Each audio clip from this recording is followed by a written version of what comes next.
Tá bom, vamos lá então. A gente está aqui para falar sobre esse texto, né? Esse texto.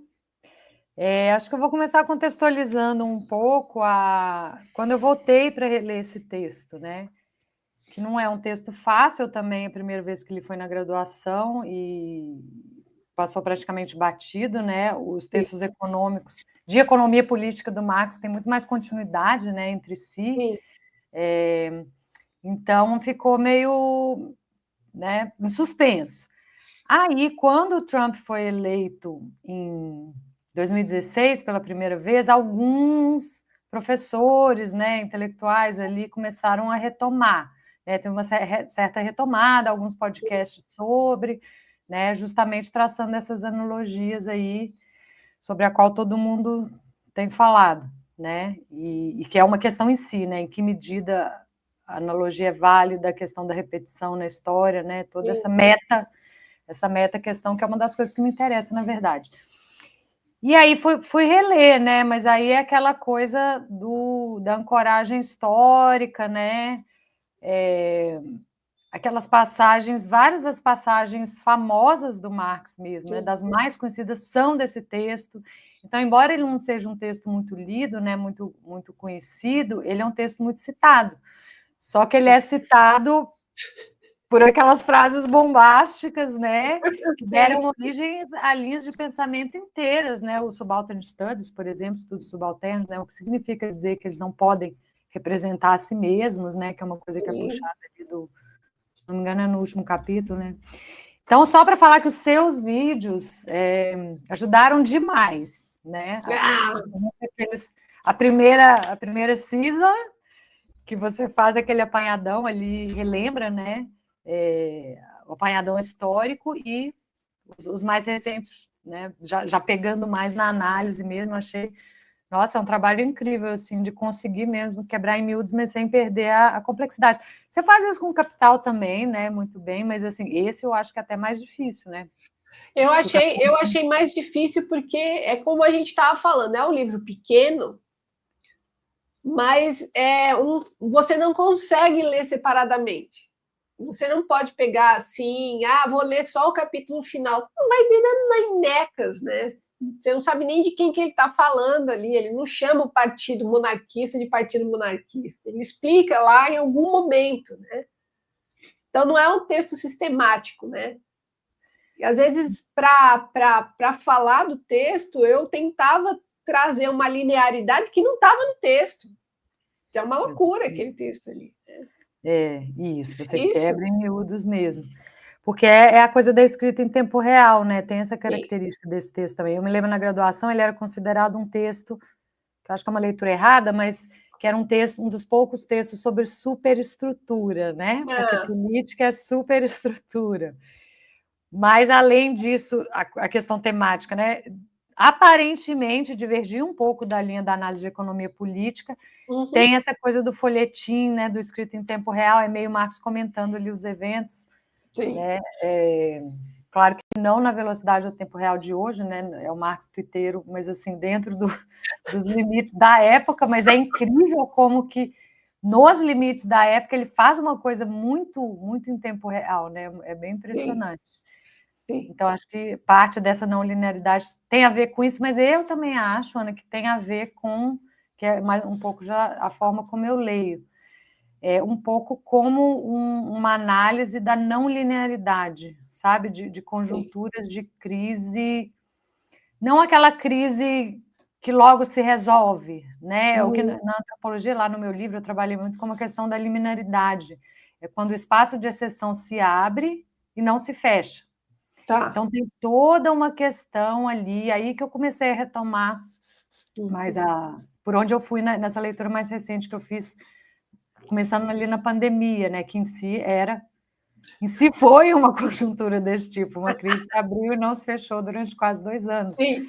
E desde então a gente está pulando um tipo de crise para outra, né? É verdade. Em diálogo com as outras coisas que eu estava lendo, que era Ecologia da Mente, Ciências do Caos, Termodinâmica de Não Equilíbrio, tudo assim naquele primeiro capítulo do livro, onde eu tento fazer essa amarração de ciências de sistemas, mas para pensar estados de não linearidade, estados de desequilíbrio, que tem essa característica de uma espécie de crise permanente, que era o gancho ali com a literatura sobre internet, sobre plataformas, né? A tese da Wendy Shum e outros de que o digital ele coloca o social num estado de crise permanente. O que é isso? Né? Se a gente for pensar, as ciências sociais, as humanidades em geral, elas têm poucas ferramentas para pensar isso, né? Se for pegar isso clássicos, o Durkheim, o Weber, assim, eles tangenciam. Então, por exemplo, carisma, né? A antropologia trabalha muito carisma. O que é carisma? Essa palavra que o Weber joga aí. É isso, ele tentando tatear o que é esse social, né? Não é o social linear, no estado de normalidade, de linearidade. O Durkheim com a ideia da efervescência religiosa, né? no Formas Elementares da Vida Religiosa, que também é um livro super atípico dentro da obra dele. Né? Então, no caso do 18 Brumário, eu tenho a impressão, claro, o Capital ele é sempre sobre crise, né? E o Marx escreve sobre o Capital, ele, no fundo, ele está escrevendo sempre sobre crise. Mas tem algo no 18 Brumário que é uma conjuntura, talvez, né, você pode até me ajudar, nos ajudar a entender melhor isso, né? Porque aonde tem mais essa característica da crise que se prolonga e que aí você precisa de uma analítica diferente, que aí eu acho que é onde o Marx começa a tangenciar essas outras formas de ver sistemas que vêm de fora das ciências humanas, né? Que são, eu acho que principalmente o caos, assim. Às vezes eu já brinquei que o 18 Brumário pode ser que ele seja o primeiro livro de ciências do caos, sabe? Porque ele tangencia, e essas passagens mais... Porque, assim, o sistema social, ele tem características muito mais caóticas do que sistemas naturais. Com certeza. Né? Porque eles são mais dinâmicos, a metaestabilidade é mais instável, eles são mais acelerados, né? Então já tem isso, mas também tem... e a forma como eu cito o 18 Brumário no meu livro, né, O Mundo do Avesso, que é sobre esse tipo de sistema, instabilidade e tal, pensando um pouco justamente essas passagens mais canônicas, talvez a gente pode até conversar sobre algumas delas aqui, pela ressonância que elas têm com enunciados dessas outras teorias de sistemas, né? Não só o caos, mas acho que principalmente caos. Né? Então, a questão da repetição na história, a questão da escala da agência humana e dessa escala do sistema sobre o qual você não tem interferência, a questão da representação, da essência e aparência. Eu acho que todas elas, né, todas essas passagens canônicas do Marx no 18 Brumário, de alguma forma, elas se parecem com uma analítica de sistemas não lineares, em especial do caos, mas não apenas. E isso é o que eu sei que é uma leitura completamente heterodoxa do livro. É assim que é bom. Mas eu acho que faz muito, muito sentido ali, sabe? Alguma coisa que ele mesmo estava um pouco fora da zona de conforto dele, mas que ele conseguiu assim canalizar de algum modo nessa leitura dos eventos em tempo real, né? Isso para além da conexão que você coloca, né, com os outros pontos da obra dele, com o Capital. Eu acho que tudo bem. É que eu tentei ler por esse lado um pouco mais obscuro da coisa, né? Mas é legal você trazer isso, né, Letícia? Porque, né, quando eu tento fazer uma apresentação do 18, eu tento linearizar ele, mas ele não é linear, ele é absolutamente não linear. Né? Tem capítulos que ele retoma várias coisas que ele já tinha mencionado, mas como é um livro quente, né, as coisas não dão tempo para que ele costure tudo. Então é um pouco o exercício de quem está no meio não no olho do furacão, porque, né, o bendito do olho do furacão é parado. Mas é quem está vendo a coisa toda se destruir e não consegue dizer o que está tudo acontecendo, né? Então são vários capítulos que são frações do que ele está conseguindo se botar para observar, né? E eu acho legal que o 18 de Brumário ele é um exercício de como observar as coisas em movimento. E aí a questão da linearidade é super importante, o quanto elas não são lineares. Elas são absurdamente caóticas. Né? Eu estou me repetindo seus termos, porque eu acho que tem muito uma leitura da mais vulgar entre várias correntes, enfim, entre quem busca dentro do marxismo interpretar a realidade, que é achar que essa coisa caótica pode ter uma leitura linear. E ela não, você não tem como fazer isso. Você pode fazer vários exercícios de leitura, mas não dá para transformar o que você está vendo em algo linear. Não naquele momento. Então, é saber que não tem como transformar tudo, né, na medida do que você quer, mas na medida do que você tem condição daquele contexto todo. E aquela coisa de não conseguir entender que está completamente em aberto. Né? Em alguns momentos ele fala, não tinha como garantir que ia ser assim, mas foi. Né? Ele fala bem claro, podia ter sido diferente, mas não foi. Foi isso que aconteceu. Né? Uhum. E o quanto o texto serve para espinafrar os socialistas, né? Que continuam fazendo a mesma leitura, uma leitura que busca, né, nas fraseologias, busca em algo que não está claro, que busca se repetir, enfim. É um texto que, se a gente for pegar a própria forma como ele descreve a realidade, ela está sempre muito mais próxima da gente do que, por mais que esteja em 1800 e lá vai caceta, do que a gente às vezes imagina, né? Sim, isso é que é o mais impressionante, né? Sim. Até nos seus vídeos lá tem um pessoal que... Como assim a história não se repete? O Bonaparte é o Bolsonaro, é o Trump, né? Sim, e talvez a gente pode começar um pouco, né, desdobrar um pouco por aí, né? Isso para além da questão, eu acho, da forma da escrita, né? Sim. O tom irônico, sarcástico, quando você falou que ele vai espinafrar o socialismo, ele vai espinafrar todo mundo, né? Nossa, todo mundo. Ele não sobra ninguém. Ele não tem amigos, ele não tem amigos. Não tem, E não tem ninguém. E isso não é só forma, né? Isso Sim. faz parte da análise, eu acho, e dentro dessa conjuntura de análise e intervenção ao mesmo tempo. E é um tipo de objeto de análise que eu acho que ele precisa dessa linguagem, Sim. que a metacomunicação ela está mais, né? E quando você fala metacomunicação, Letícia, o que você quer dizer? Que é um termo que você volta, né? A ironia, que é você estar falando uma coisa para dizer o contrário do que você quer dizer. Sim. Né? Sim. Ele está o tempo todo evocando essa instabilidade da metalinguagem ali, mas eu acho que é para gerar um efeito, né? Que é um efeito de análise, mas ao mesmo tempo é um efeito político, né? Porque ele justamente ele quer tirar lições dali. E é uma encruzilhada histórica muito dramática para o movimento socialista, né? E que é algo que se repetiu depois que o Marx morreu, a coisa continua acontecendo. E esse caráter espectral, eu acho muito interessante essa linguagem gótica do Marx, né? Então, o espectro do socialismo estava lá no Manifesto Comunista, ele aparece aqui num outro lugar, que é essa linguagem dos fantasmas do passado, né? Essa fraseologia que se deve evitar, mas, ao mesmo tempo, num tipo de situação que aconteceu ali e que está se repetindo depois com o fascismo e agora de novo, onde esse espectro da Revolução Socialista continua cumprindo um papel que ele já reconhece ali, né? Antes do próprio fascismo histórico, no seu ápice, que foi nos anos 30, mas o Luiz Bonaparte já com esses rudimentos dessa dinâmica do que viria a ser o fascismo, né? Que ela se retroalimenta com esse fantasma. Sim, e eu lembro uma vez que eu estava comentando que é muito sofrido, que ele fala que a história não se repete e tal, né? Primeiro como tragédia, segundo como farsa. E aí, de novo, ele começa um texto já... Ele não é científico nesse sentido, ele mexe com as palavras, né? Ele está dizendo o que não é. Né? Não se repete, mas ela se representa, né? Ela vai se representar de novo, mas em outro lugar.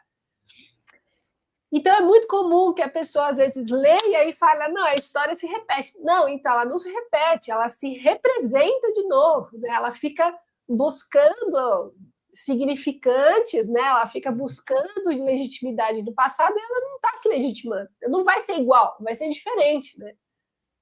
Mas para dar essa volta, tem que estar muito lá dentro do texto, tem que estar muito, muito atento, porque é isso, ele é irônico, né? Se você não está ouvindo o autor aqui, você não pega a ironia, mas Agora, falei com isso com o Fernando até, acho que é o...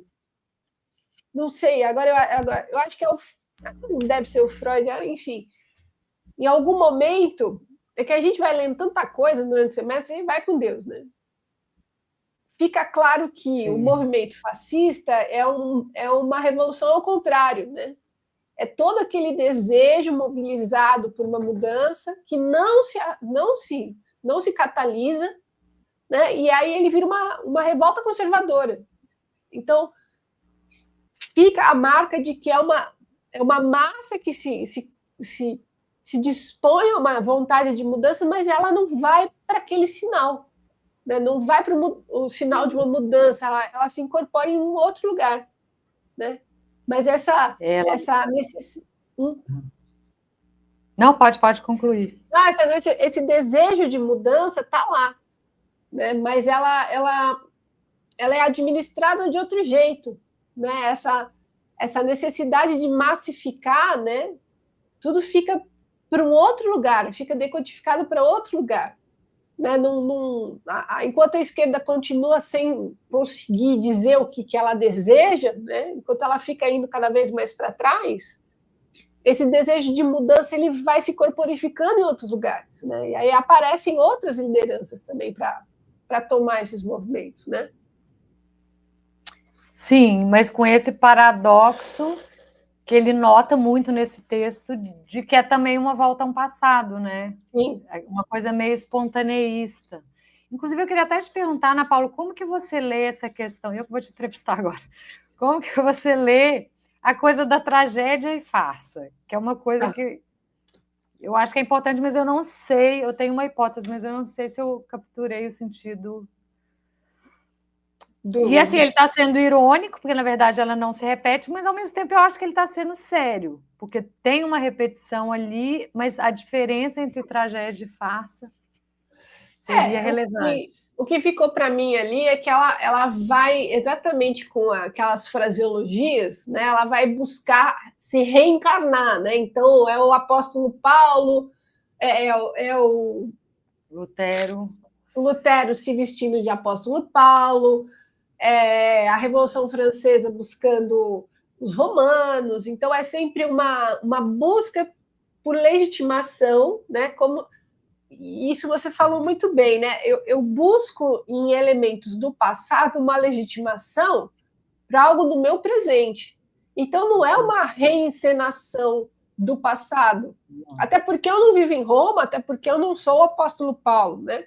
Então eu vou utilizar aquilo que eu entendo do passado para legitimar algo que não é o passado, é algo que eu quero direcionar para o futuro. Eu só uso alguns signos que são entendidos e compartilhados para dar legitimidade.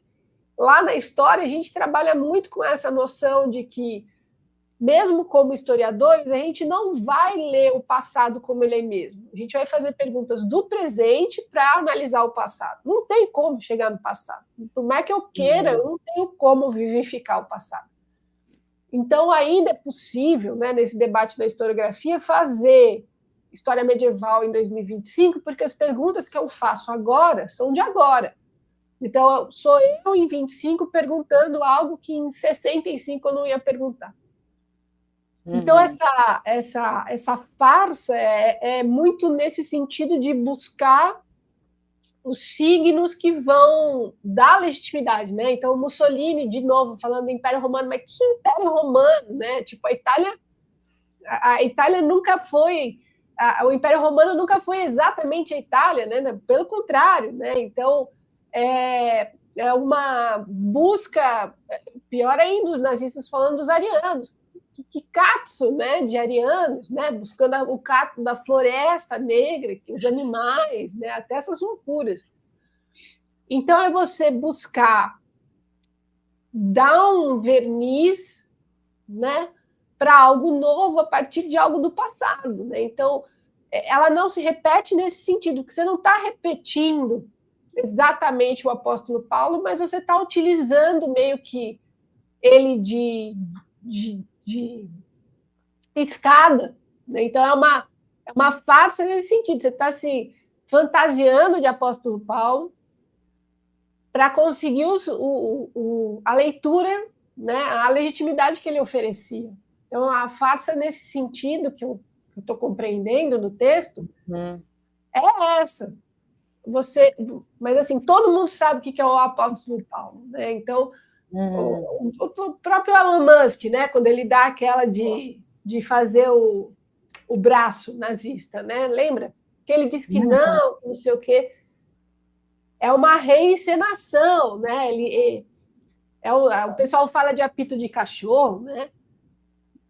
Mas para quem está vendo na hora, sabe o que ele está querendo dizer, mas ele não está, né? Ele não é um agente da SS, ele está dentro de um outro contexto, mas ele está pedindo aquela significação anterior, né? Então ele está utilizando como válvula de escape ali, né? O que você... Como farsa. Isso. Então, e aí o que Elon Musk faz é um pouco o que o Marx fala também, que o Luiz Bonaparte faz, que o Trump faz o tempo todo, que é ficar forçando a fronteira, a tal da janela de Overton, né?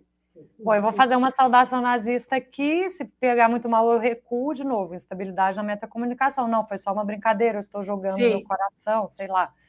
Mas ele se saiu fazendo uma saudação nazista em público, nada aconteceu com ele. Né? Então, e que é como o Marx fala aqui também, que o Bonaparte ele vai, e o Partido da Ordem vai deixando, e ele vai, e ele vai crescendo, né? Agora, a questão da farsa, ok, não é exatamente a mesma leitura, mas a questão da tragédia, eu fico com a impressão, por exemplo, porque é uma questão do caos também, de certa forma, né? O que é a mudança real, entre aspas. Então, eu tenho a impressão que quando ele fala de tragédia, pode ser viagem minha, tá? Por exemplo, a diferença entre o Napoleão sobrinho e o tio, né? É como se o Napoleão tio tivesse sido... Foi uma tragédia, no sentido talvez mais do teatro do que na forma como o senso comum entende, né? Tragédia como algo ruim, não necessariamente é algo... mas então, eu leria até nem tanto nesse sentido, mas no sentido de uma tragédia shakespeariana, ou de uma tragédia onde uma mudança de fato acontece. Por mais que o Napoleão tio, né? Ele usa essa roupagem, a Revolução Francesa teve esse vai e vem, né? Teve a Contra-Revolução, ele virou imperador e tal, mas isso mudou a França, né? Isso demarcou ali uma passagem histórico, enquanto o sobrinho pegar esse manto do tio, na verdade, que é o Bolsonaro com a ditadura militar, por exemplo, né? Não sei se é uma boa analogia, mas enfim, você está falseando uma conjuntura onde, na verdade, nada vai mudar. Eu fico um pouco com essa impressão também, sabe? Então, as duas camadas aí, porque ela é uma contra-revolução, é como você falou, né? O Bonaparte entrou assim como... Não, vou deixar o Bolsonaro de lado. O Bonaparte entrou para impedir a Revolução Socialista, vamos colocar assim, né? Revolução Popular. Então, ele é um contra-revolucionário, né? Então, ele só está ali para segurar o verdadeiro potencial agente da história, que é o proletariado. Enquanto na Revolução Francesa, por mais que teve os rearranjos depois, os backlashes, a sociedade de fato se transformou, né? Mas aí você está falando que o Napoleão, o tio, o primeiro, ele é trágico no sentido de que ele realmente produz uma revolução, né?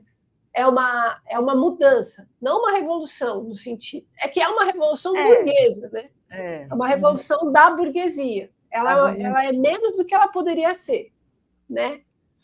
Mas ela realmente implica em algo novo, né? A farsa já tem esse sentido de repetição, né? A gente está assistindo algo que aí sim é 100% conservador, né? Algo que não muda nada, na verdade é um grande conservar, né?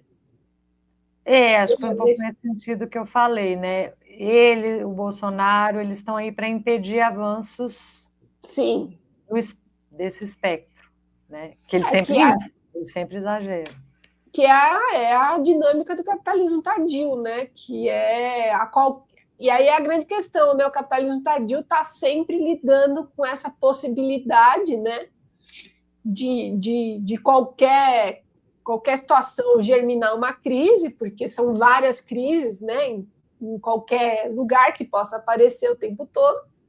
E o capitalismo tardio precisa garantir que ela não se reproduza, não se faça em nenhum lugar, né? Então, essa necessidade de o tempo todo tá fechando o sistema cada vez mais, né, impedindo qualquer coisa nova de surgir, aí aparece essa figura, né, cada vez mais conservadora, né?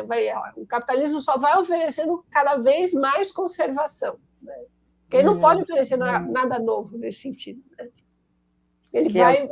Isso. Falei ali em algum dos vídeos. Isso ajuda muito a entender, assim, esse caráter conservador. Ele foi revolucionário no século XIX, né?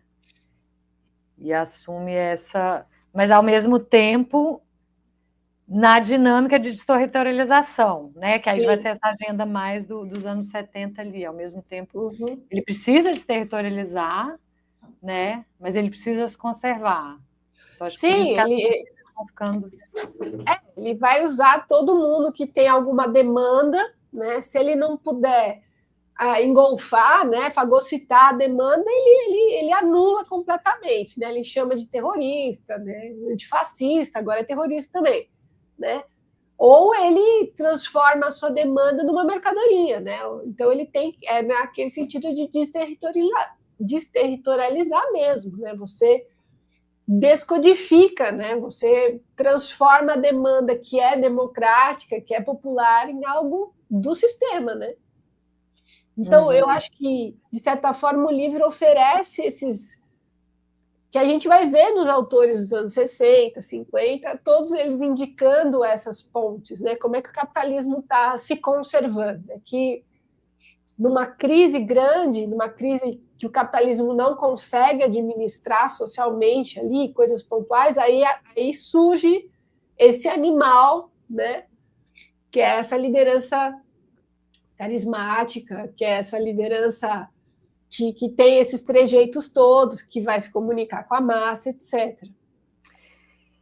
Isso, e eu pensando assim, uma das coisas que eu pensei, eu não reli o livro, igual a gente combinou, a Ana Paula falou, não releia, eu não quero que você releia. Não é isso! Então eu vou maratonar o resto dos vídeos do canal Marx, que foi muito bom, inclusive. Melhor estratégia. Essa capacidade, que é uma coisa do social, esse social liminar, que até na antropologia, que é o que o Weber chama de carisma, justamente, que é esse grande mistério para a teoria social, né? Como o Luiz Bonaparte e essas outras figuras, o Trump é muito isso, né? Eles são antenas, né?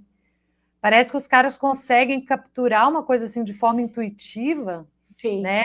Que é essa forma de organização caótica, que não é a forma como o mundo se organiza, né? Em conjunturas mais lineares, que ele consegue, né? Justamente a figura mais bizarra, a pior de todas, lembra do Malafaia? Nossa! O Bolsonaro. Sim. Como é que era aquilo mesmo? Dupla, gente. Os fracos, né? Os fracos, foi por isso que Deus te escolheu. Nossa, sim, aquilo foi maravilhoso. Figura que vai conseguir canalizar esse social da crise, né?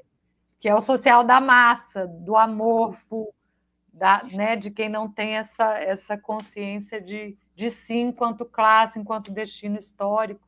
Então, é outra forma de organização, né? Acho que o carisma do Weber, ele tenta falar sobre isso, ele reconhece que é diferente da burocrática, que é diferente da, né? Acho que o Weber chega perto, assim, da coisa. E nesse livro o Marx descreve em detalhes, né? E eu fiquei pensando muito, nossa, tem muitas coisas ali que você estava comentando no livro que... A questão da mediação da mídia, né? Que hoje é muito essencial. Então, Bolsonaro, Trump, eles se valem, essa anteninha deles se valem dos algoritmos da cibernética como né, uma materialidade que vai ajudar ele a fazer essa sincronização com a massa, né, ou com esse tipo de massa. E na época do Luiz Bonaparte, né, você fala ali da sociedade 10 de dezembro, que chama? A 10 de dezembro. Como que ele fazia essa mediação com essa massa, né, de camponeses. O Hitler e o Mussolini, a gente é muito bem documentado, né? Os discursos, os filmes, né? Os fanzines, a juventude hitlerista, tudo isso. Mas no caso ali, né, era mais precária essa questão da mídia de massa e ainda assim ele conseguiu, né, até fora de Paris, assim, essa os rumores que você fala também, bom, mas isso é uma coisa à parte. É que doido, é um né? de comunicação nesse tipo porque ele é eleito pela massa camponesa, mas ele governa para o Lupen, né? Uma coisa doida, né? Então ele é eleito naquele período pequeno que ele consegue a eleição dele, ele é eleito se utilizando os signos do tio. Mas a gestão dele mesmo é toda olhando para o Lupen proletariado. De fato, é ele que vai conseguir mobilizar um crédito hipotecário para o campesinato. Isso é fato. Então, ele sabe que quem está garantindo a eleição dele é a massa que não é organizada. Mas toda a lógica que ele mobiliza socialmente é através daquelas refeições, né? É o salsichão, é a carne crua, né? É a bebida melhorzinha. Então, tem toda uma forma de puxar a população do Lupen para ele, né? E é o Lupen que vai na cidade, senta o cacete da população que vai protestar. É o Lupen que mobiliza a claque para dizer que ele é o mito, que ele é maravilhoso. Então, tem toda uma dinâmica aí, né? Tem para onde o Bonaparte ia junto à claque para dizer que ele era maravilhoso. E sentar a porrada também. Ele tinha toda uma estratégia ali, né? É claro que a gente vai vendo ela se repetir, né, em contextos diferentes, né? Outras propostas. Né? A gente está falando do Hitler, a juventude hitlerista, né? Os camisas negras, a bendita da claque, né? O cercadinho do mito, a galerinha do MAGA, né? Então, essa questão é a galera não representável, né? Dentro do esquema da democracia, ou mesmo da luta de classes, né? Pelo menos não no enquadramento central ali, conforme o Marx delineou, né? O que faz sentido, de novo, pensando em termos do caos, né? Porque você tem essa inversão um pouco entre centro e periferia, né? Quando o sistema está em crise, significa que ele perdeu o seu centro. O antigo centro dele não está conseguindo organizar.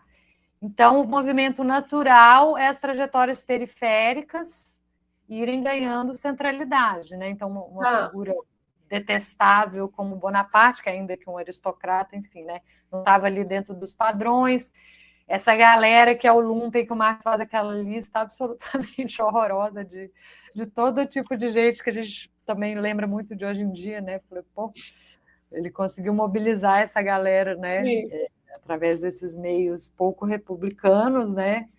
Então tem essa inversão margem-centro muito forte em torno da figura do Bonaparte, que é exatamente o que acontece, né? Hoje no fascismo, né? Situações desse tipo. Também é muito impressionante como que ele conseguiu captar esse padrão, né? Porque era um padrão, talvez a primeira vez que esse padrão aparecia ali dentro de uma conjuntura de capitalismo, né? E é incrível como ele foi assim nos pontos certos, né? Fazendo até apostas ali analíticas, porque a coisa não tinha se desenrolado, ou seja, ele tinha uma antena também, né? Não era a mesma antena do Luiz Bonaparte. Às vezes eu me dá a impressão assim, alguns textos que eles são meio psicografados, sabe?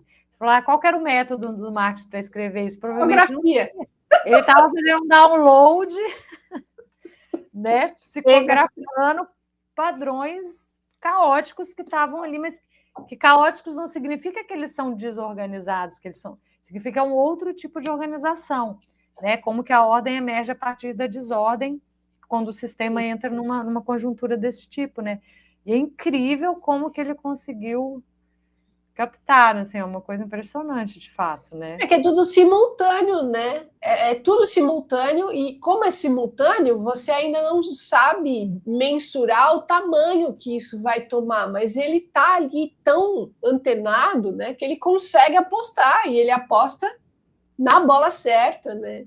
Isso que é muito impressionante, né? A própria ideia ali, que é outra passagem, né, famosa do livro, quando ele fala da poesia do futuro, né, da necessidade da Revolução do século XIX de desenvolver sua própria poesia, da forma como eu entendo, mas eu imagino que está correta, a poesia ele quer dizer a forma, né, uma forma que vai, talvez nos termos de hoje a gente poderia falar que vai performar, né, de forma performativa, né, que vai puxar uma performatividade para o real, né, para o conteúdo emergir e ocupar aquela forma. Porque isso me intriga também, Ana Paula, se você pensar, por exemplo, que algumas filosofias que trabalham situação de crise ou sistemas em crise como aceleracionismo, e por mais maléfico e desprezível que alguém como Nick Land seja, tem algumas ideias como a da hiperstição, né, que são ideias que fazem muito sentido, né, que é essa de que, né, numa situação de crise ou de hiperaceleração,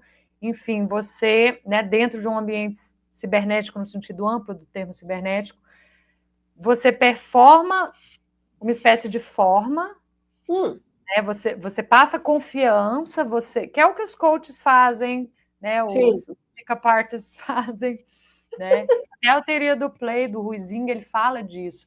Como às vezes a autoconfiança ela é capaz de gerar um círculo mágico que as pessoas... O Kuhn fala disso muito quando ele vai falar das evoluções de paradigma, né? Quando o paradigma, o anterior, já está em crise irreversível e o novo ainda não se construiu, de novo, Gramsci, né? O tal do interregno. O interregno gramsciano é um estado de liminaridade, né?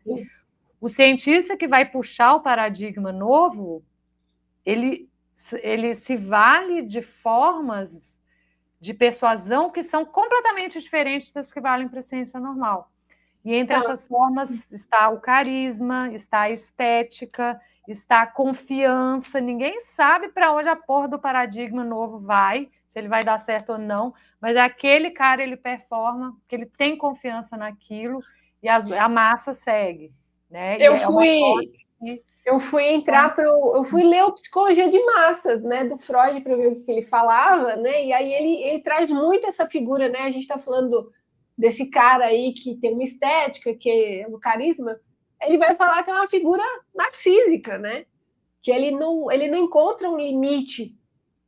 Ele não é aquela figura neurótica, né? Que eu aceitei que eu não vou ter o objeto de amor, então eu vou, né, ficar com o meu ideal do eu e vou ficar neurótico, triste, porque eu nunca vou ter. Não, Narciso não é esse cara que não entendeu que ele não pode ter o objeto de amor dele. Narcísico é o cara que ele não vê limite para o próprio eu. Né? Então, ele não encontra essa limitação externa. Né? Então, Freud vai nessa linha, né, e o narcisista ele encarna ele acaba sendo o ideal do eu da galera neurótica, né, da massa, né, que enxerga nele uma coisa assim fantástica, né, o super eu social. Ele fala o que eu penso, né? O Adorno vai nessa linha de dizer que ele é um alargamento da minha personalidade, né? O líder ele é o cara que vou matar a petralhada. Aí o cara lá fala, não, mas ele não pode ser levado a sério, mas ele fala o que eu penso. Né? Então, tem esse elemento, né? O que ele está fazendo mesmo? Se você for perguntar, o cara tem essa antena, né? Mas tem uma conexão aí. Eu fui tentar também entender que caso de carisma é esse, né? Por que carisma? Mas tem uma liderança ali, né? Que gruda, né? Um elo de ligação do líder narcisista com a massa neurótica, né? Então fica esse líder é essa figura que faz tudo que eu mesmo não tenho condições de fazer, não tenho coragem de fazer. E para ele não tem impedimento, né? Então o Trump, os alunos que vieram me falar essa semana que ele fez um vídeo de IA que ele estava com uma coroa no avião e jogava merda no pessoal que estava fazendo o protesto do No Kings. Eu falei, cara, como pode, velho? Como pode? Como pode? Foi surreal isso. Imagina só o Xi Jinping vendo isso e rindo, né? Como é que pode o cara fazer um negócio desse, né? Tipo, não é que ele joga não sei, ele joga merda na galera. Que nível chegamos. E ele pode tudo. Chama atenção, porque como é que ele tem coragem de fazer um negócio desse? É esse elemento narcísico. Agora, será que não tem uma diferença? É uma das coisas que eu fico pensando, né? Entre o carisma narcísico, esse da massa, do líder carismático fascista típico, que seria, vamos colocar assim, um carisma reacionário, né? Qual seria a diferença disso? Porque é isso, né? O carisma reacionário é um pouco uma discussão do Gramsci também, que eu acho que o Gramsci pega muita coisa do 18 Brumário também, né? Sim. Quando ele fala do senso comum. O senso comum é aquela coisa espontaneísta do que já é dado, é Deus, é a família, e é nisso que o... Sim. Né? Porque assim, a crise rolou, a norma está em crise, né? Então, república burguesa, papapá. Então, a massa ela vai voltar para coisas mais primordiais, né? É Deus, é a família e tal, e o líder captura isso, né? Ok, mas a poesia do futuro não é essa, né? Deveria ser um outro tipo de carisma que também funciona hipersticionalmente, de certa forma ele sugere isso, porque se primeiro vem a poesia, ou se a gente precisa da poesia para poder fazer o processo revolucionário, no mínimo ele é tão importante quanto o conteúdo, né? A forma é tão importante quanto o conteúdo. Mas ela não seria a poesia da estética fascista. E até hoje eu estou um pouco em dúvida, afinal, qual seria. Eu imagino assim, o Lenin ali, né? Tem aquele momento entre o Marx e o Stalin, aquele pequeno, que parece que bateu na trave ali, né, o que é isso exatamente, né? Sim. Mas depois a coisa meio que... A coisa deu uma degringolation, né? Mas eu acho que essa é a grande questão, né? Tanto é que a gente tem um monte de texto aí tentando falar o que é o novo, né? Como é que nasce o novo, como é que a gente pensa o novo, né?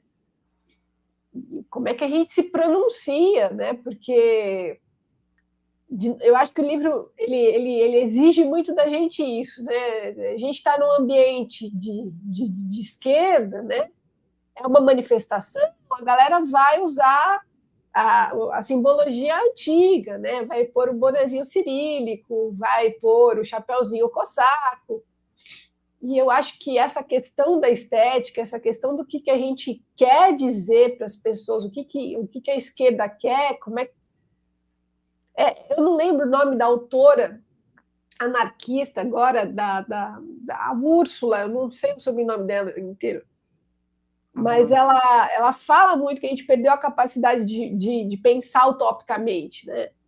Então, a gente não consegue ir para frente exatamente porque a gente não consegue nomear qual é o nosso projeto, né?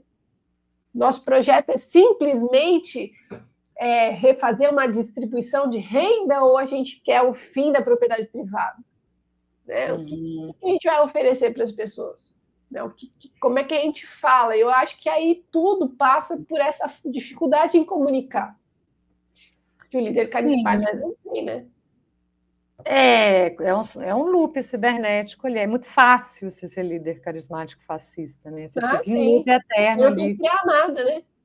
Com a massa e fazendo esses esquemas de cooptação, né? Que ele fala. Mas o Marx não responde também, né? Ele fala da poesia do futuro, ele fala, mas ele não... Ele faz uma excelente análise, né, da poesia fascista, vamos colocar assim, mas da poesia socialista. E aí entra naquele dilema que aí a gente pode puxar mais uma frase famosa desse livro, né, que é fazer história, mas não nas condições que escolhemos, porque é quase como o líder fascista fosse o processo, né, bonapartista ali, fosse uma coisa natural do capitalismo, o próprio capital agindo, né? A outra que falhou, o plano A falhou aqui, vamos botar o plano B e tal. Então, não exige muito transformação, né? Sim. E uma poesia que pudesse capitanear uma transformação, quais são as condições também que deveriam estar dadas para isso acontecer? Porque não é só assim, eu e a Ana Paula vamos ficar aqui conversando, pensando, a gente vai ter aquele insight daquela grande poesia estética, ideia que vai salvar a esquerda. Isso não existe. Isso seria anti-marxiano pensar dessa forma, né? Sim. As condições materiais precisam estar dadas. Hoje eu acho que é um pouco fácil analisar isso, porque você fala, as plataformas estão capturando a imaginação política, não só a imaginação política, qualquer tipo de, né, de imaginação. Né? Se a gente tivesse uma outra materialidade, para imaginar, eu tenho uma preta dessa também, cadê ela? Peludinha? Né, peludinha? Não, ela é mais mignon. Né? As condições têm que estar... onde que eu queria chegar? A questão da condição, a questão clássica do Marx, né? As condições para que a revolução aconteça. Então, você não pode nem pensar que é um voluntarismo da classe trabalhadora e nem também que a história vai automaticamente fazer o download da revolução sem ninguém fazer nada. Né? Só sentar e esperar. Então, toda a discussão sobre praxis, sobre, né, é uma discussão em torno de uma questão que, para mim, é uma questão das ciências do caos, que é justamente a relação entre os limites do atrator, que tem uma agência própria, ela é individuada, então o sistema tem uma agência e ela se ajusta ali com a agência dos indivíduos, dos coletivos e tal. Então, os dois lados têm que estar funcionando para uma coisa acontecer. Né? Não é nem só um determinismo e nem só individualismo, né? Um voluntarismo. Eu acho que aí essa colocação do Marx é uma colocação bem do caos também, né? E que é um grande dilema, que ele não resolve, acho que ninguém resolveu. O próprio Capital, né, Letícia? Você falou mais cedo, né? O livro sobre crise do capitalismo, é o funcionamento do capitalismo. É até engraçado começar a ler o Capital falando, olha, então, feliz ou infelizmente, ele não diz como é que é o fim do capitalismo, nem o que é o não, né? A gente sabe que o capitalismo é o fim da alienação do trabalho, mas obrigado. Valeu. Agora, o que mais além disso, né, é o que é essa coisa do pelo menos se dedicar a pensar um mundo sem o capitalismo, que aí entra a galera do capitalismo, do realismo capitalista, né, falando que nem isso hoje dá para pensar, né? O capitalismo não está nem aí para dizer que ele é o melhor, ele é simplesmente o que tem, né? Então, a gente consegue pensar muito para descrever o capitalismo, mas não para repensar a sociedade. Repensar a sociedade parece um exercício completamente envedado. Não é de agora, né? Mas agora é que você falou, nem a criatividade ela está disponível mais, né? Ela é capturada o tempo todo, né? E talvez sempre tenha sido em sociedades capitalistas, né? Porque se for pensar onde teve revolução mesmo, não eram sociedades do alto ali, à frente, né? No desenvolvimento, foram todas sociedades, entre aspas, de terceiro mundo, né? Verdade. O capitalismo, talvez ele sempre bloqueou isso de alguma forma, né? Mas eu estava pensando, o que eu estava pensando agora? Eu esqueci. Sobre a questão da imaginação, peraí, vai ter que editar essa parte. Era uma coisa que tinha tudo a ver com o que a gente estava falando. Mas essa ideia... Fale. O pós-capitalismo, o pouco que o Marx escreveu sobre isso, né? Que talvez, de novo, agora eu nem lembro de qual texto que é isso, quando ele fala, acho que é do Manifesto, de cada um de acordo com suas habilidades. Acho que é o Manifesto. Acho que é mais suas necessidades. Isso é uma cibernética. Só que é uma cibernética de um sistema que se auto-organiza. Né? E só do Marx se sair com essa, você vê que é algo que muitos colocam, na verdade. Né? O Marx não pensou um governo no sentido cibernético, que inclusive é a mesma raiz, né? Kubernetes e governo vem da mesma, né? Nesse sentido da organização. Né? Como seria essa organização? Ele falou muito pouco sobre isso. Ele falou muito sobre a organização do capitalismo, né? Mas não dessa alternativa a ele, que eu acho que muita gente pega por esse lado hoje, o próprio Rodrigo Nunes, né? O pessoal que faz essas discussões sobre organização a partir de um ponto de vista socialista de esquerda, o próprio David Graeber, né? E o Marx em si, não sei se você tem outra visão, mas assim, do que eu já li, do que eu conheço, tem muito pouco subsídio, né, para pensar essa organização. Ele não se arrisca, né, a dizer o que deve ser, né? Ele faz um comentário da ditadura, ele aponta para a ditadura do proletariado como um momento para se alcançar o bendito do comunismo. Que o comunismo, então, se assemelharia muito com o anarquismo, porque é descentralizado, quer a cada um conforme as suas necessidades, mas também não corporifica esse processo, né? Então, fica muito, puxa, que bacana, Marx, legal, gostei das linhas aí ele dá tchau, né? Mas o que você está chamando de cibernética, Letícia, que eu não sei? É um enunciado espontaneísta, né? É tipo assim, eu consegui diagnosticar o que é o problema com o capitalismo, o centro ali, a questão, né, da propriedade dos modos de produção, alienação do trabalho, papapá. Então, é só a gente desfazer isso, fazer o contrário, distribuir os meios, acabar com a alienação do trabalho, que o sistema vai espontaneamente se autorregular. Né? É uma cibernética de equilíbrio, de um equilíbrio espontâneo, digamos assim. Entendi. Mas aí cibernética no sentido de cada um, né? De cada um de acordo com a sua habilidade, a cada um de acordo com a sua necessidade, é uma recursividade, né? Por isso que é cibernético. E se autorregula. Se for um mundo sem alienação do trabalho e sem propriedade dos meios de produção. Eu acho que ele contava um pouco com isso, porque, de fato, o diagnóstico dele é foda. É muito bom, ele, captou mesmo a coisa. Mas acho que até no próprio 18 Brumário ele começa a perceber, opa, não é bem assim, né? Tem outras coisas aqui que a gente tem que olhar também. Legal o 18 de Brumário é que quando você sai do Capital e vai para o 18 de Brumário, você fala, estava mais fácil no Capital, né? Porque aí o bicho começa, vem as frações de classe, e a aparência, a diferença da essência ali, na hora H, né? Você fala, puxa vida, hein? Agora o bicho vai começar a ficar complicado. Tem a massificação. Acho que um pouco da minha ojeriza hoje com a economia é um pouco disso, assim, é ficar estudando só. O trabalho da economia é só ficar mostrando o quanto o negócio dá errado, né? O quanto a coisa é organizada para um lugar. Não tem nada que eu escreva na economia que seja bom, que seja otimista, né? Ela é todo um funcionamento assim que, puxa, o que eu vou falar disso aqui? Ela é toda organizada para continuar funcionando nesse sentido, né?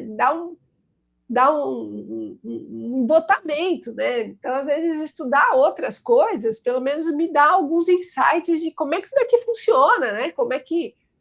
Por que as pessoas continuam, né? A pergunta de $1.000, de $1 milhão, né? Por que as pessoas aceitam isso aqui, né?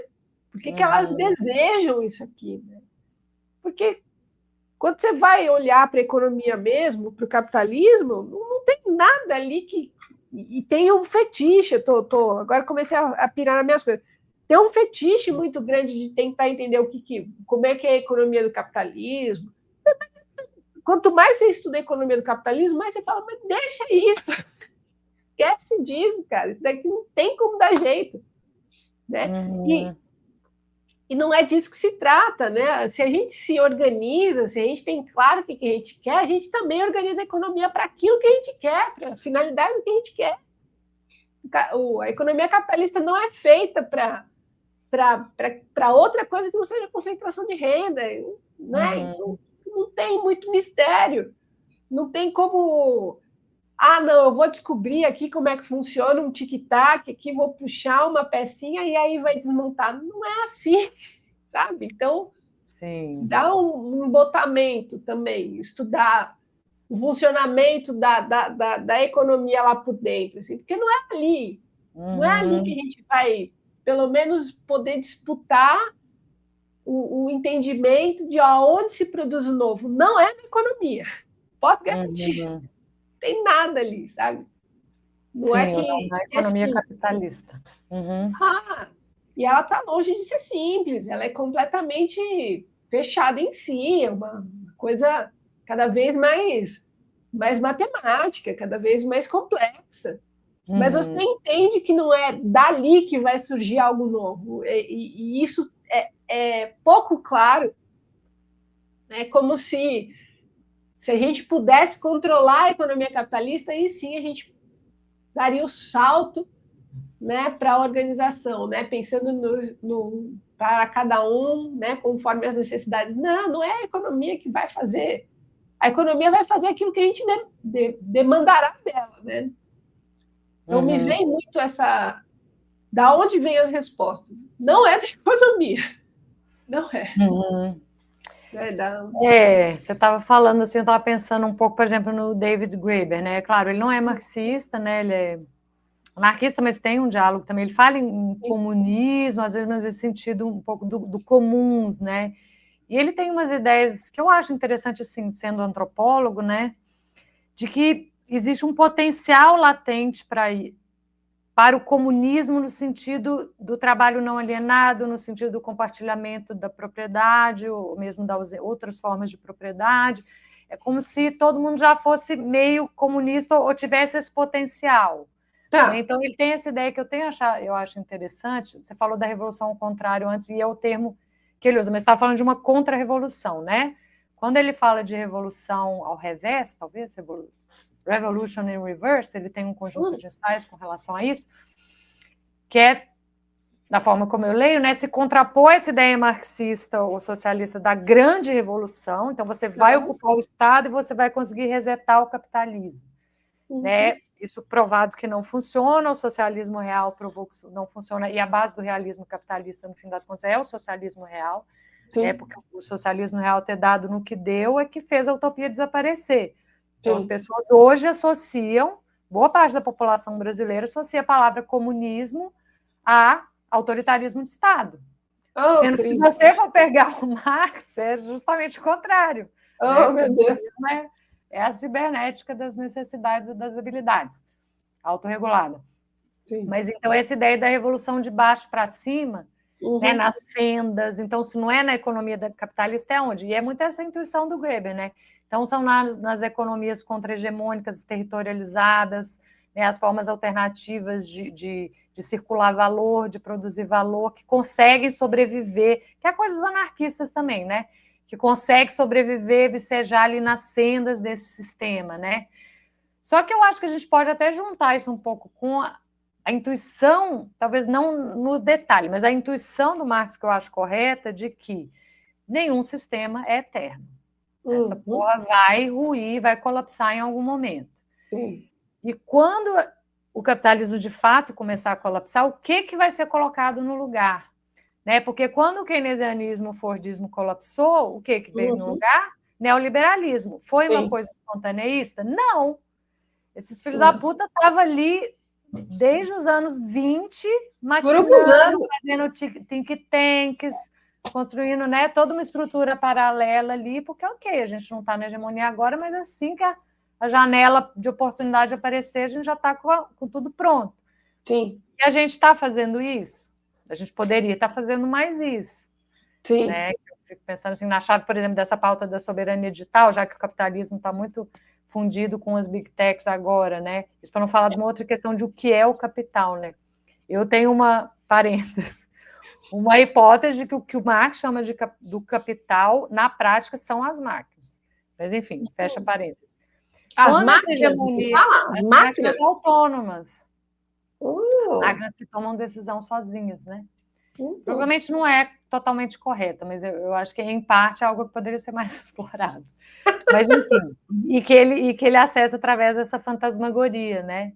Quando ele fala do vampiro, do espectro, ele está falando da máquina autônoma, do estranho familiar, né? Do Unheimlich. É a representação, né? Pelo menos a representação do capital é esse autômato, esse fenômeno, né? Que ninguém governa, ninguém sabe. Né?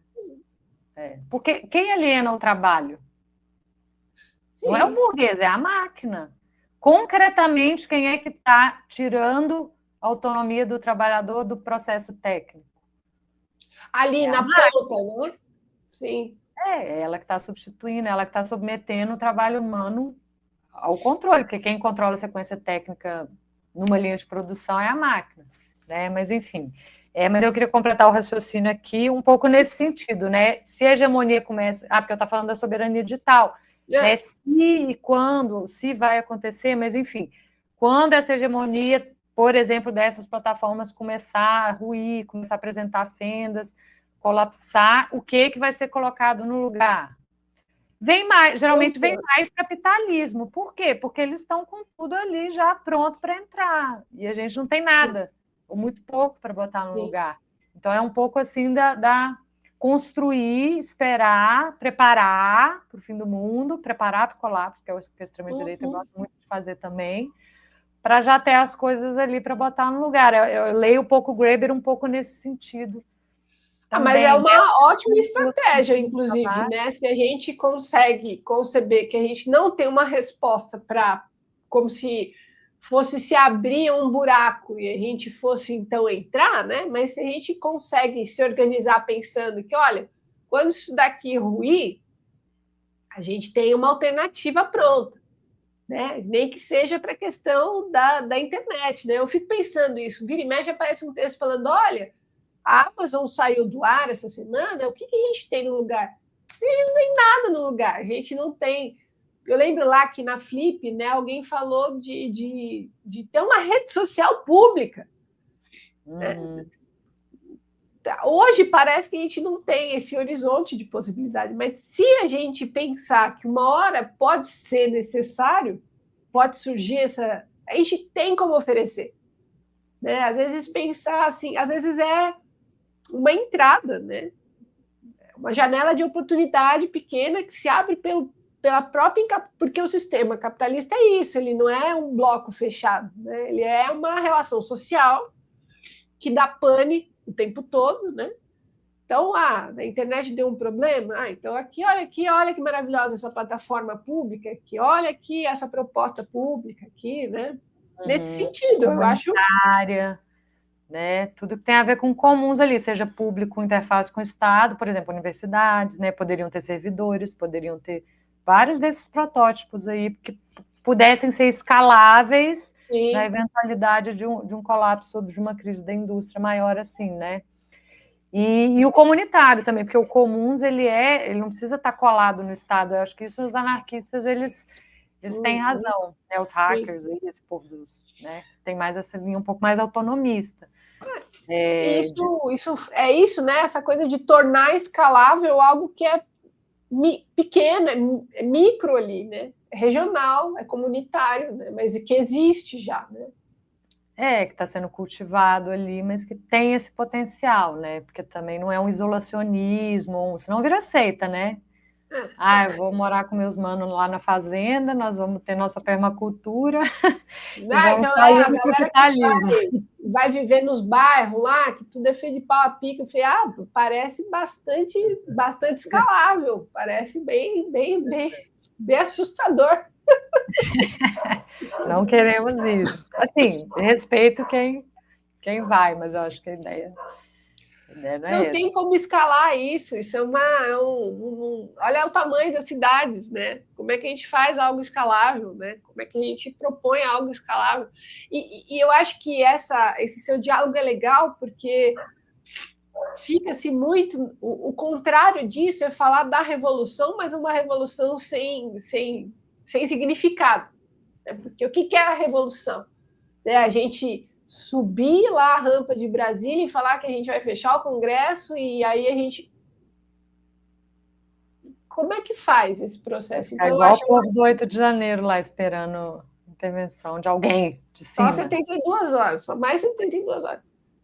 Então, essa coisa que se infiltra de baixo para cima, né, que na prática se torna viável, parece ser muito mais realista, não é pragmático, realista e utópico, mas no sentido bom da coisa, do que ficar falando de uma revolução que... Aí você pergunta, né, mas vai ser como? Assim, a gente vai tomar Brasília, a gente vai tomar a ONU, né? Uma coisa super estrutural, uma coisa que... Mas se a gente, na prática, for oferecendo, né, uma prática, um cotidiano comunitário, é muito mais... Como eu posso dizer? muito mais efetivo, né? As pessoas que se beneficiam daquela prática cotidiana, pelo menos vão se embebecer ali, né? Daquela coisa diferente, né? Se a coisa funciona, né? Faz um sentido, sim. Porque, no fim das contas, a extrema-direita ela faz um pouco isso. Eu vi isso um pouco no 18 Brumário, quando você comentando, sobre o lumpenproletariado, que é um pouco aquela coisa assim, eu gosto de olhar por esse ângulo, essas conjunturas de crise permanente, que não se supera, que vai se prolongando, é uma coisa meio preparar para o fim do mundo, né? Sim. Então, a linha deles, do Bonaparte, dessa galera, do Bolsonaro também, do Trump, é meio que, se o mundo vai acabar, então eu vou lucrar aqui, vou pegar o máximo para o meu que eu puder, para mim, para minha família, para o meu... Né? Então, essa coisa do ilegal, das fronteiras, né, do ético, da evasão de impostos, isso tudo, é uma vibe um pouco parecida, ou seja, preparação para o fim do mundo. Essa outra abordagem da revolução invertida, enfim, poderia ser pensada um pouco como uma preparação para o fim do mundo também, mas não extrativista, não predatória, né? Sim. Porque aí eu vou aproveitar, a Big Techs é isso, essa bolha da IA é isso, eu vou aproveitar o máximo que eu puder antes que a coisa, né, degringole. Mas aí seria uma alternativa, preparar para o fim do mundo construtivo e pensando o novo mundo. Porque como que esses bilionários, esses founders pensam esse novo mundo pós? Às vezes é a coisa dos estados privados, mas às vezes é ir para Marte, às vezes é transhumanismo, eu vou fazer upload do meu cérebro para uma máquina, a coisa começa a ficar fantasiosa. Eles não estão, de fato, pensando algo construtivo para se um colapso vier. Então, eu acho que tem um certo nicho aí que a gente poderia estar aproveitando mais, né, de pensar isso construtivamente, não só afetivamente, praticamente, mas construtivamente. E aí é o que o Graeber fala, você já começa a performar esse novo mundo, mesmo que seja numa escala pequena, entendeu? Não, já que a gente está nessas de ficar pensando, né, aquela coisa do fim do mundo, tá, então se acabar o dinheiro eletrônico, o Pix, como é que a gente faz de uma forma que não seja uma repetição do capitalismo, né? Isso. Tem essa prática aqui, a gente pode trabalhar assim. Né? Se acabar o sanduíche pronto, como é que a gente se alimenta? Tem essas práticas aqui de alimentação. Acabou a organização, né? O Estado entrou em falência. Então vamos criar espaços coletivos para cuidar das crianças, vamos criar espaços coletivos para cuidar dos idosos, né? A gente tem que ter, assim, cientes de que uma hora entra em... vai dar um nó, vai estrangular, se não quiser o nome de colapso, que a gente vai ter um estrangulamento. Colapso é um pouco exagero, eu acho. Não, mas estrangulamento é uma boa. A palavra colapso dá a sensação de que vai ser total e simultâneo, né? Uma coisa meio titânica, né? Não é isso, não. Eu também não acho que não é, não. Mas eu acho que esse estrangulamento ele é diário, né? Isso. E essa abordagem, eu acho que ela ressoa mais com o senso comum hoje. Eu sempre acho que o Gramsci discute isso, né? Quando ele fala da diferença entre senso comum e bom senso. O bom senso sendo a transformação do senso comum, né, pela educação socialista, etc. E o senso comum é o que a direita vai capitalizar do jeito que vem mesmo, Luiz Bonaparte. Né? Sim. E o senso comum é muito dessa coisa, o Estado não vai resolver. E não vai, entendeu? Não vai porque nem quer. E o momento histórico ali do welfare state, do bloco keynesiano fordista já passou. Então, não essa volta a esse passado também não adianta. Então, acho que capturaria mais gente, porque soa mais realista, justamente. É essa coisa que o Mark Fisher captou. O senso comum hoje ele também está dentro dessa chave de que o Estado não vai fazer, então é cada um por si. Não! Também não é cada um, é o contrário. Se for cada um por si, isso daqui vai ser pior ainda, né? Então vamos, né, se organizar, né?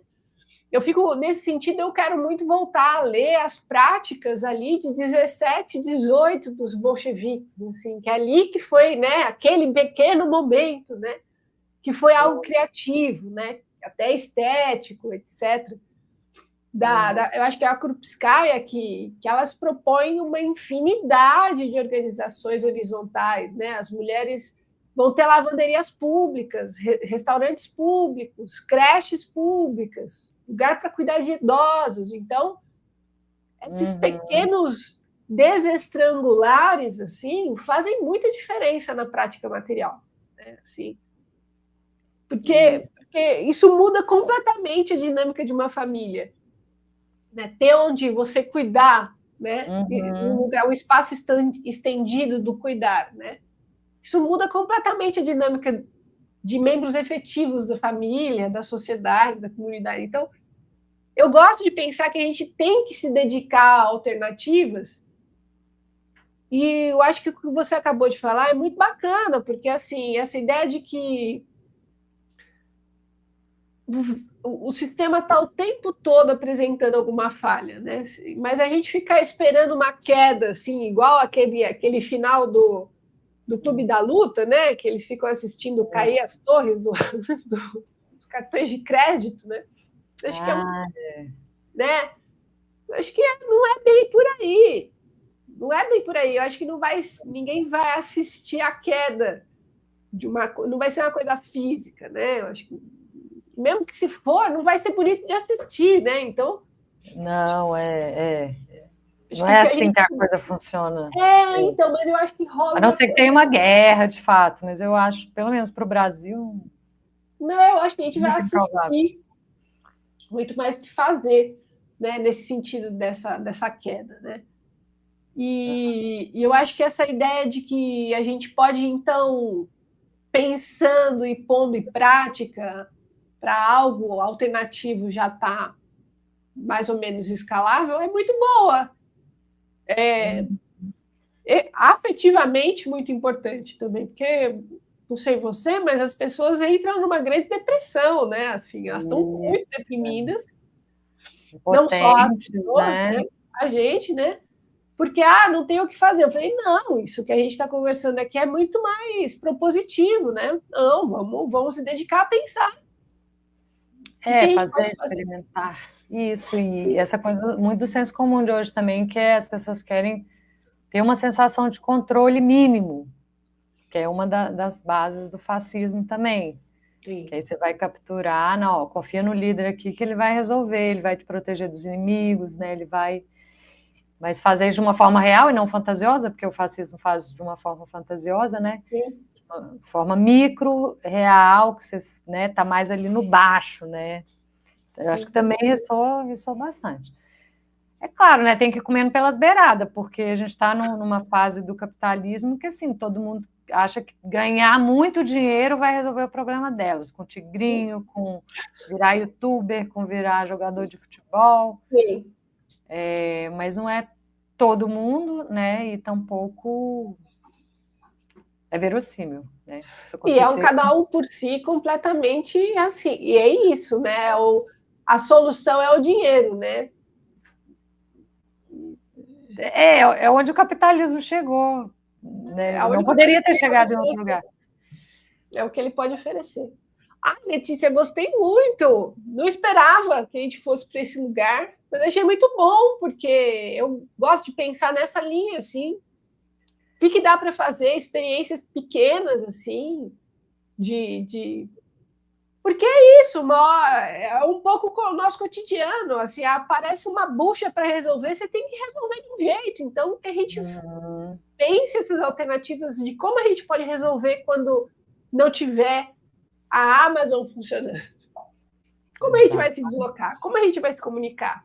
Como é que a gente pode pensar nisso fora do capitalismo, né? De uma forma horizontal?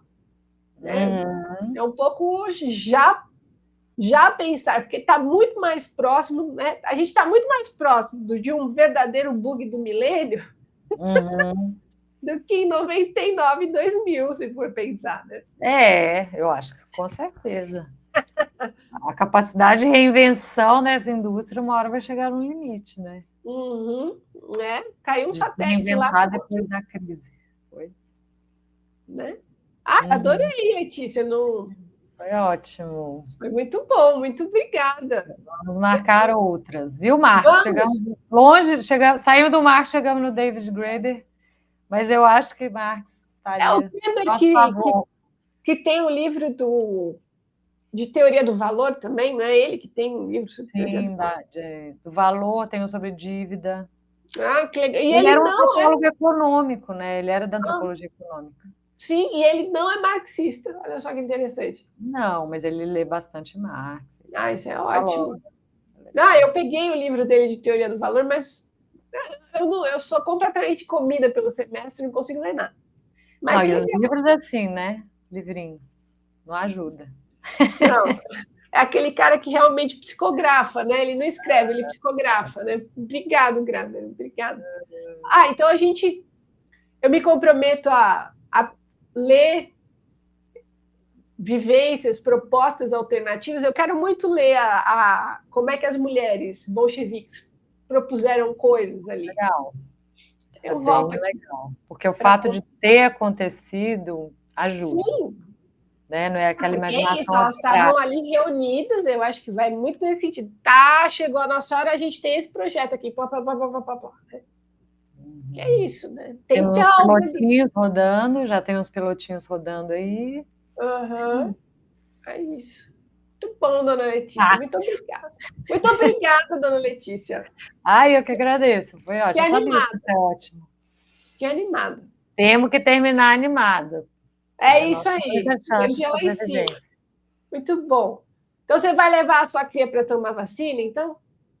Vou botar a carteirinha em dia. Se puder, até eu tomo aí, não sei o que está faltando, mas vamos lá. Vacina boa é até na testa, injeção boa até na testa, né? Isso. Então tá bom. Então até a próxima, Letícia. Obrigada, beijão para vocês todos aí, inclusive a gatinha também. Só tem uma gata? Não, claro que não. Temos 5. Nossa Senhora. Então tá. Caos. Ok, você é dessas. Eu tenho 2, vai. 2 Caos. cachorros. Então eu tô quase igual. É que quando a minha mãe veio morar com a gente, ela trouxe os 3. E os 3 gatos da minha mãe são aqueles mini pigs, sabe? São enormes. Deus. Terrível, terrível, terrível. Então tá bom. Tá bom, querida, vou lá. Um beijo, Letícia. Um beijo aí pro Diogo, pro Tito. Adeus.